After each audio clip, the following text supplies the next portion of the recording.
Sister Kathleen was a Roman Catholic nun, she's passed on now, who came to camp with the Andersons from Gloucester for many years. And when she came, her sister came too. Her sister came from Andover, Massachusetts. She owned a package goods store there, and she came with Edie Sheridan and a couple of other ladies.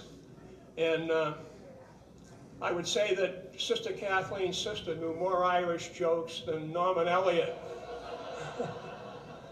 And she was a lot of fun. And so was Sister Kathleen. But anyways, Sister Kathleen taught in a parochial school in Gloucester.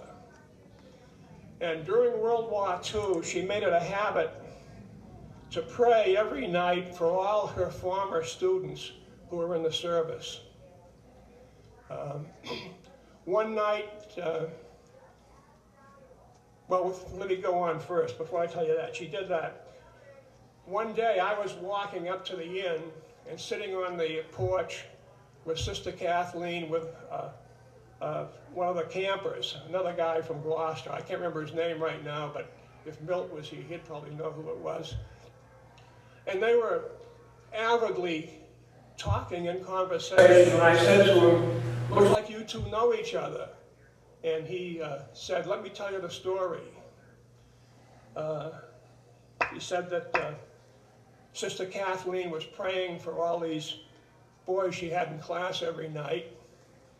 And one night, she was awakened in the middle of the night and felt compelled to go down to the room where she prayed and pray for this particular person, him.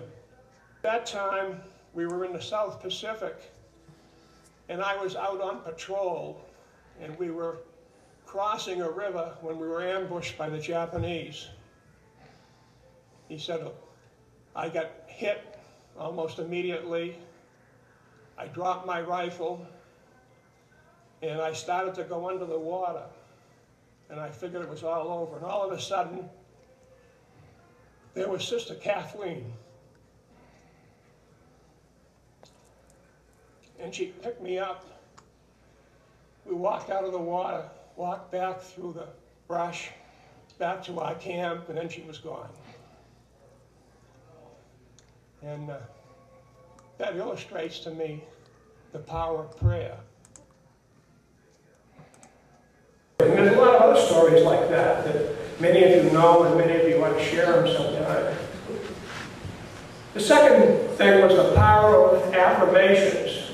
And you know, a couple of years ago I mentioned Agnes Sampson and her affirmations. I'll just repeat them quickly so you remember what they were. She had 5 of them, and she asked us to repeat them every night, every morning.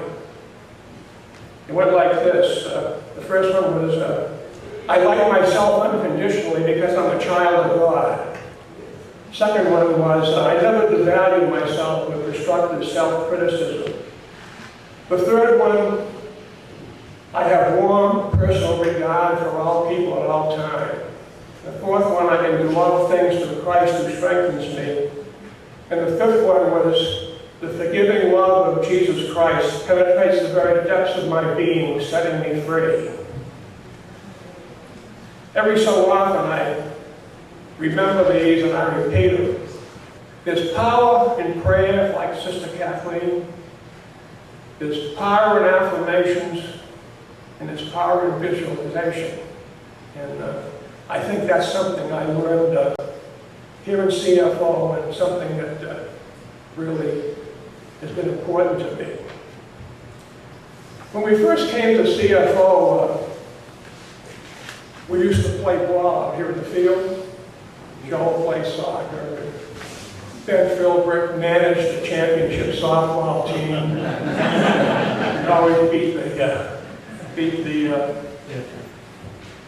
people here that run the place. Never let the truth spoil a good story. Jack Hamer used to be our power hitter, and he hit so many home runs and broke so many windows that they moved the whole ball diamond down to the field below. But anyways, the thing that impressed me about that is sort of a metaphor for me is that they planted a row of trees across the other side. You remember that, Joe? And those trees were about this high on me. And now, 40 years later, about 40 years, not quite, I guess, maybe 30, they're 40 or 50 feet high. They grew slowly, they crept up. I never noticed it, and now they're up there 40 feet high. And I think of athletes of the spirit. You know, you start off way down here, you don't know it, it creeps up on you, and all of a sudden, hopefully you're maybe not 40 feet high, but at least 10 feet. And I was reading Star Haley, and he came up with a one-line or one-sentence definition of what he thought CFO was. And he said CFO is an unformalized, silent, creeping leaven that is needed to revitalize a dying civilization. I thought that was wonderful. The next best definition is by Kirsten, if you want to read her one-page definition. But that one-sentence definition really tells the story to me. I like it because you don't know what's happening. It's just creeping up. I like the word silent, and I think he's using it as opposed to playing a symbol in the Corinthians love chapter. And I like the creeping leaven. You know, you never see the yeast if it's working. You never see the salt if it's working.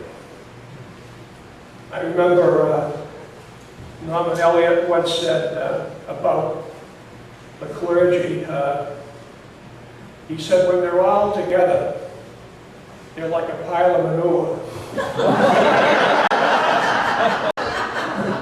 But when you're